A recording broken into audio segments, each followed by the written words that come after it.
Hey everyone, welcome to lesson 8. Today we're going to take a look at working with color a couple different ways, doing a little bit of stuff with some like the AI tools we'll get into a little bit as well. So kind of a fun way of working with color on your art now that you've got an idea of how to build these things, know how to kind of make them look cool. So we'll take a look at that and then we'll also jump into pen tool practice part 2. Obviously, all the files for today are going to be available on Blackboard for you. If you go to lesson 8, the start files are here and then the tracing practice part 2 is right here, and we'll jump into that once we're done with today's lesson. So first thing you want to do is get your file open up, and you'll notice that you've got a few different artboards here. We've got 5 different labels that look like they're kind of for different versions of T. So we're going to take a look at different ways to work with color to recolor all these things. So first one I want to take a look at is on the left-hand side here. And before we get into the color, what I want to talk to you about a little bit is just kind of the idea of working with color. There's 2 primary color modes you're going to be working with. One is RGB, one is CMYK. This is actually kind of a great little thing here. When you're looking at color modes, you can think of CMYK as for print. CMYK is an additive mode. So when you add all the colors together, they kind of stack on top of each other. And when you stack all 3 colors, theoretically, you get black. There's always also a black cartridge. It's almost like an overlay.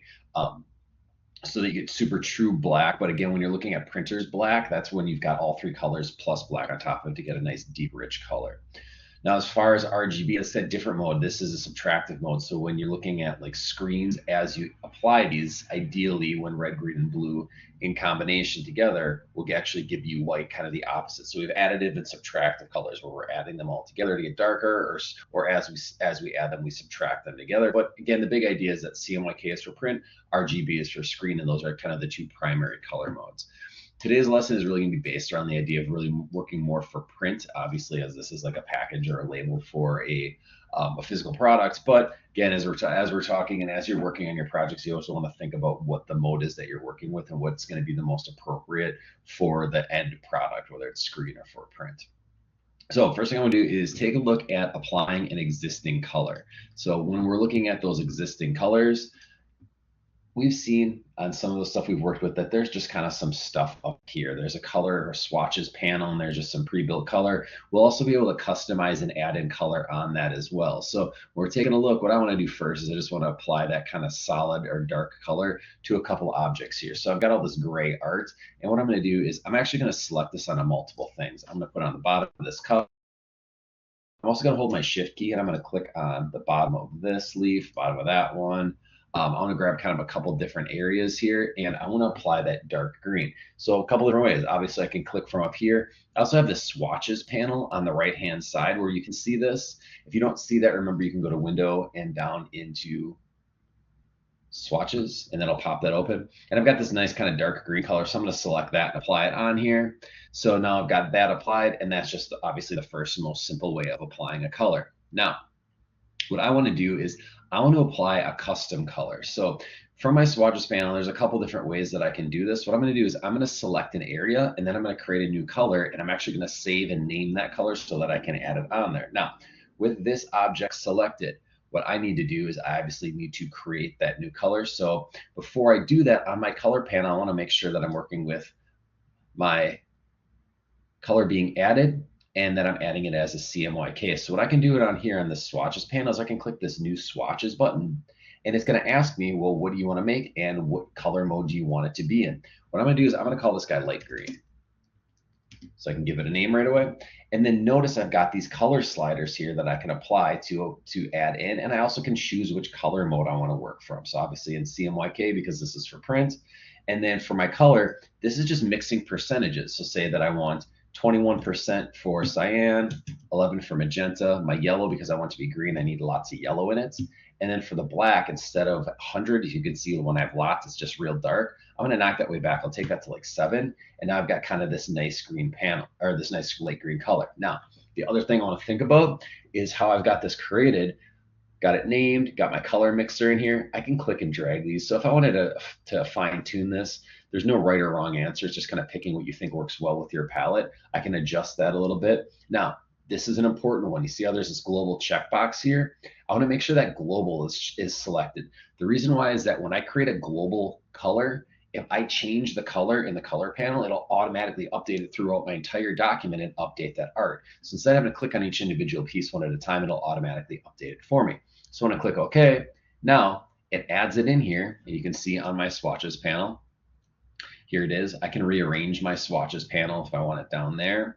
And it's showing me this little kind of tab on the corner. That's showing me that's global. So the rest of these aren't global colors, just this one is. And when I hover, instead of giving me like a color mix value, it's giving me a name. So I can kind of keep my stuff a little bit more organized that way. So now that I have that in there, again, I have it saved. It's created as a swatch. It's ready to go to start applying to other pieces.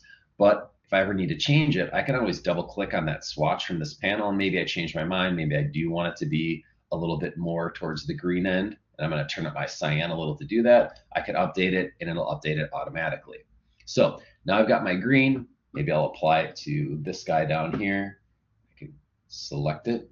Now it applies on.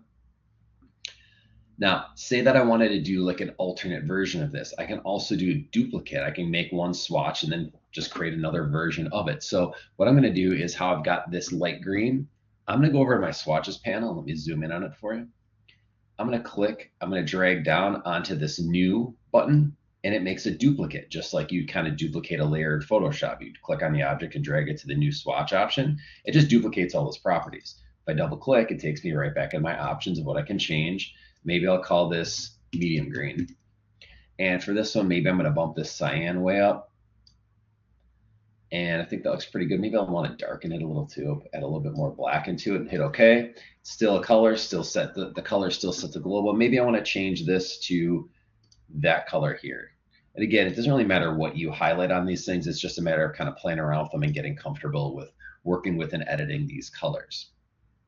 So now that I've got that added on there, I can go in, I can adjust. I can also edit some of my additional swatches. So like here, how this was green. I can also edit this one. So just the same way, how I've got this object selected and I went into isolation mode, I can double click on my swatch here and it's not global, so it won't adjust everything, but I can maybe take a little cyan or a little black and I want to blend that down a little bit.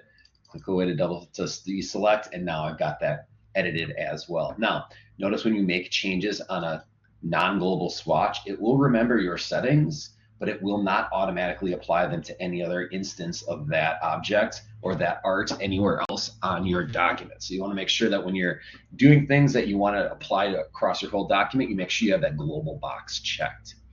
So that's kind of it as far as getting like working with global versus non-global, creating and saving swatches, duplicating them and adjusting them. The next thing I want to do is I want to try something new. I don't really like this blue in the background. Pink and green are kind of complementary colors. This blue is not working for me. So what I want to do is I want to select a new color. Now, obviously you can use that color mixer. It works great if you know how to kind of blend and you get a hang of it as you work. But sometimes you just want to grab a color off of a huge panel. And that's where we can use our custom colors from our color panel. So what I'm going to do is under my color picker here, I've got my blue background selected. I'm going to double click into this box in my fill box. Now, when I click on it, it pulls open this color picker, and this thing's really nice because what it lets it do is lets me kind of scroll through the whole spectrum, lets me pick a general color, and then I can pick the shade of the color. So I want something more in kind of this pink range. So I'm going to go a little bit up more towards red because I kind of want to see somewhere living where that red and that pink meets, or that red and that white. That's where that pink is that I'm looking for. Now, this gives me this range. Now I can click and I can drag all through here until I find a tone or something that I like. So I like these pinks. Maybe that's a little too light, so I can go towards a little more towards the dark end. So I can kind of play around with dragging this around until I find a tone that I'm happy with. And I think that looks pretty good right there. And then all I need to do is click OK. And again, if I wanted to save this swatch to reuse, I can click right up here in my swatches panel. Let me zoom in for you so you can see the process. I can click on this swatch in my swatches panel, drag it down. I can call this maybe my background pink. Make sure it's a global color if I reuse it so that it always keeps that consistency. And now all the arts and all the colors that I've created aren't just guesses. They're very specific, but they're also saved so that they're reusable within this panel. So that's as far as working with kind of some of the basics of color. There are other color models that we'll take a look at, and there's all other swatch libraries for it. So what we're going to do is we're going to scroll over, and I'm going to zoom in a little bit on this second panel, and we're going to talk a little bit more about some of these color groups or color models that are saved into Illustrator for you.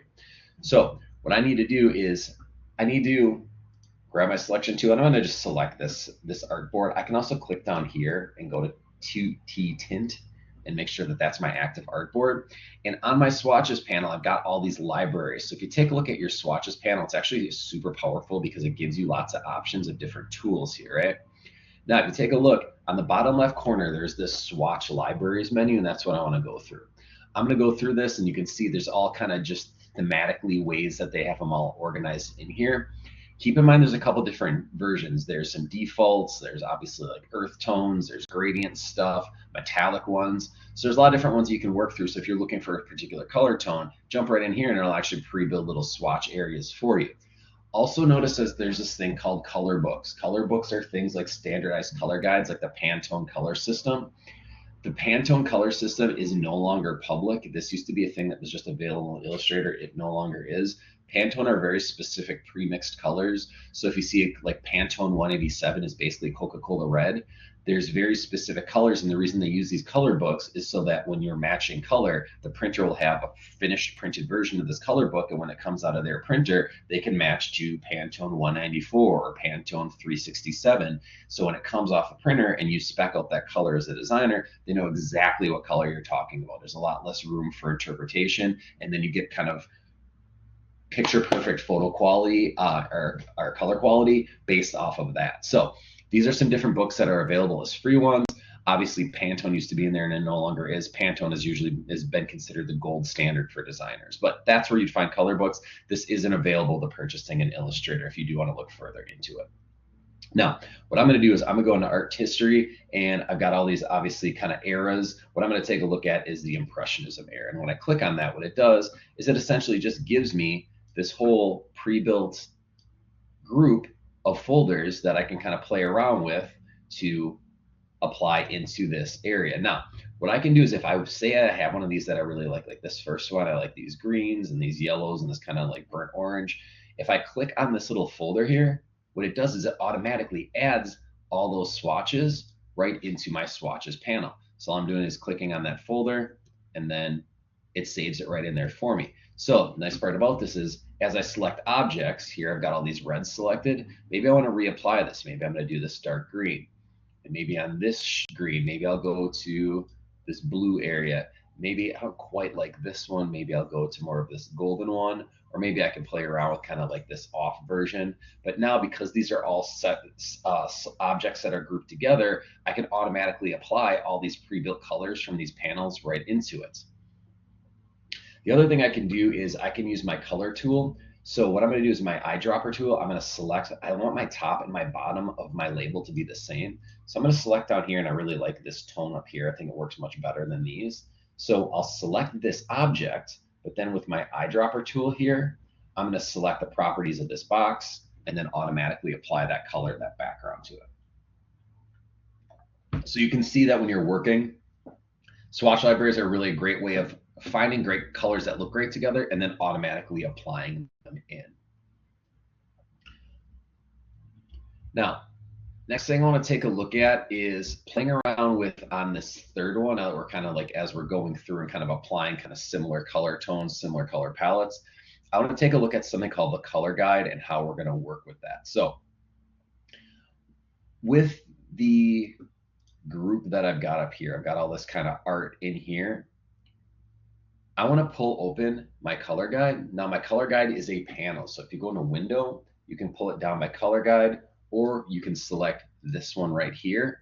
And what this does is this will take a single color and it will automatically generate a palette based on a color model for you.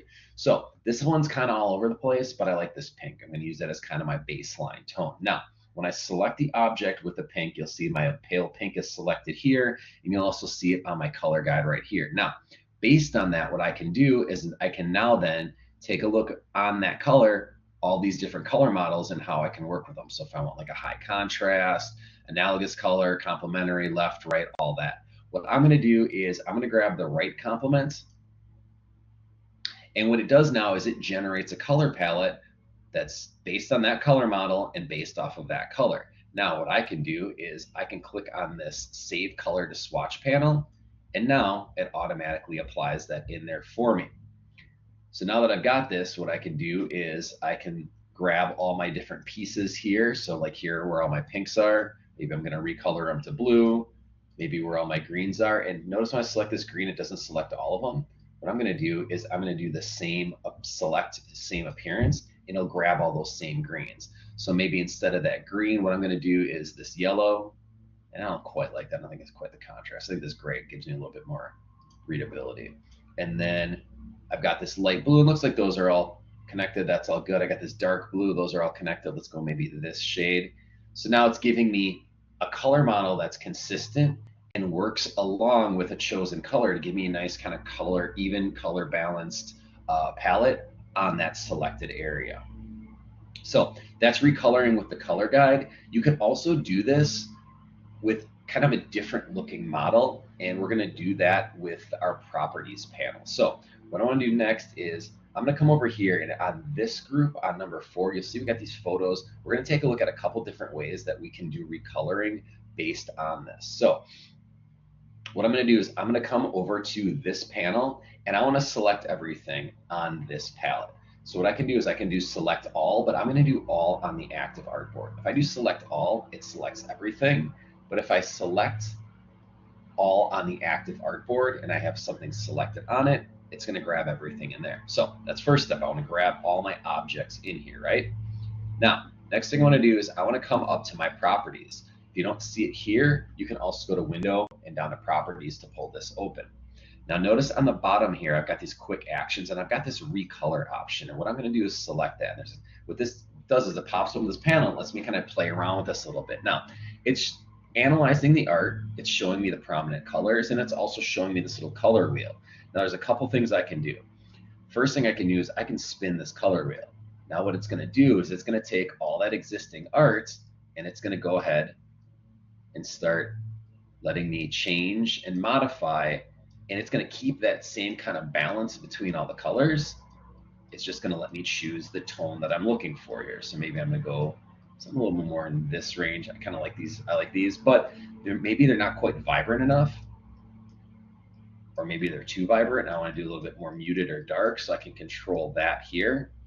Maybe I don't like the balance of these colors. Maybe I want to adjust how much is being used of each.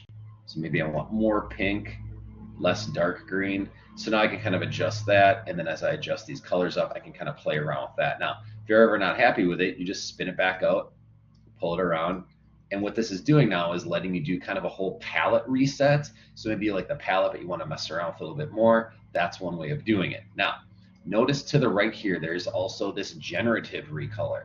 What generative recolor does is it lets you select a couple different things. Now, there's prompts here, and this is kind of cool. What I can do is I can look for these styles that are all there. I'm going to grab this trippy disco.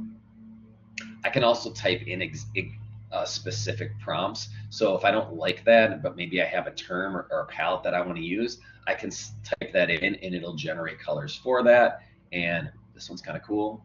Maybe it's a little bit much for a T package for focus. Maybe I want to do something that's a little bit more like high contrast. I think this one works pretty well. So that's another way of working with generating colors based on existing palettes, or you can just type out a prompt and it'll give it to you that as well. Now, last thing is I want to come back in here under my recolor, and I've got this color theme picker, and this is kind of cool. What I can do is when I click on this, notice how it gives me like a sample tool.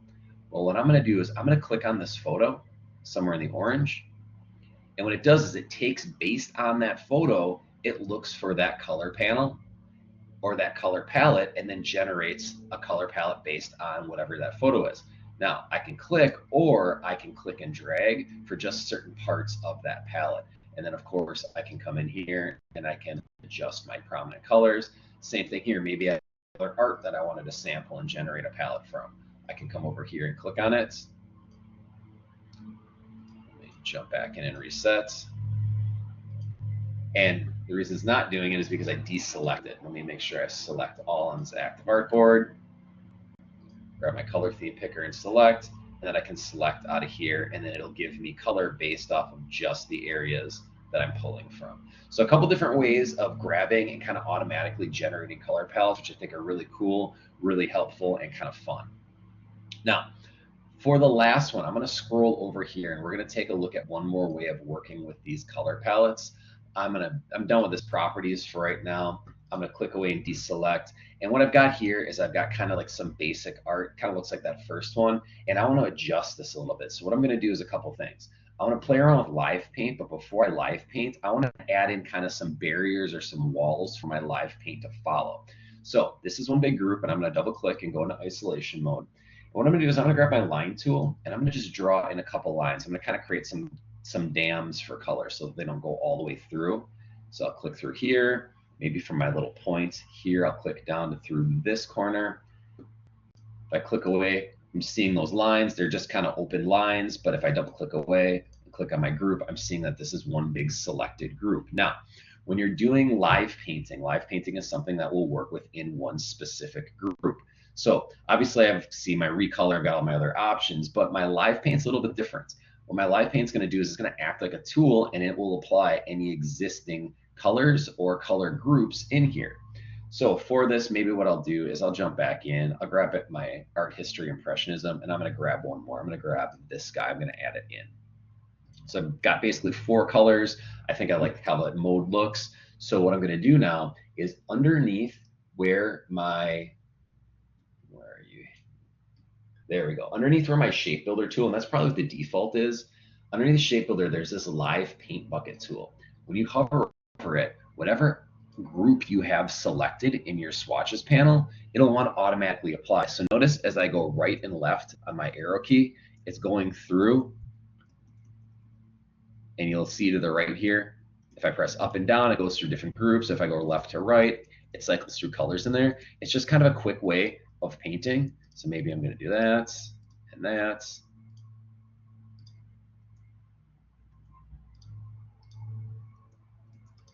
So it's kind of like a fast way of applying colors or paint into objects. So I can go left and right, back and forth, and apply all those in there. And then if I have anything that looks a little bit funky, obviously I can go back in and adjust as needed. But again, when I have the group selected, it's just grabbing that tool and then left and right, up and down to change through your color areas. That looks pretty good. I think for this background, I'll do this light green. It's kind of fun.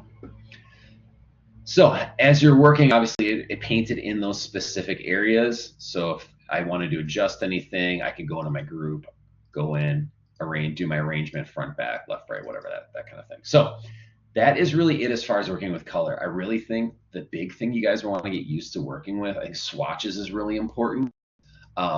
Color guides are really easy to use too, but I always leave these up and open. These are kind of my big 3 for color, just so that as I'm working, it's a real fast way of kind of defining palettes and ending up with documents that have a lot of nice kind of color harmony and color sync to them. So when you're done with this, you're going to go do your file save as command. I'm obviously going to throw this on my desktop, last name -L8, save this thing off as a PDF, and you'll email that over to me via your MATC Gmail accounts. You can wait and save them both at the same time, because actually the next thing I want to take a quick look at is that follow-up project. So tracing practice part 2. You click on this right here and do download original file. It'll download for you inside this folder, and it's going to look like this. Again, more of the same stuff. So obviously I start us off with some warm-up stuff. This is all just straight lines. That's pretty easy. Here it looks like we got kind of a nice combination of curved and straight lines. It gets real complicated on 4, 5, and 6. And again, these are the ones that you're really, think of the first couple as warm-ups, and then think the other ones a little bit more mastery. Obviously, a lot more happening with them. So as you're tracing these lines, as you're going around, first thing you want to do is analyze what is what. So it looks like this light gray area is one color. This is another. I have a whole third one with the actual letters. And then I'm just going to kind of follow and do those flowing lines where I'm clicking and dragging and following across. Remember, you'll do your trace. You'll group it, you'll slide it over here, you'll color it, and then you'll move on to the next one. When you're done, you can save that off as a PDF and email that to me as well. So that is all for lesson 8 as far as color and tracing practice part 2. I'll see you guys for the next lesson.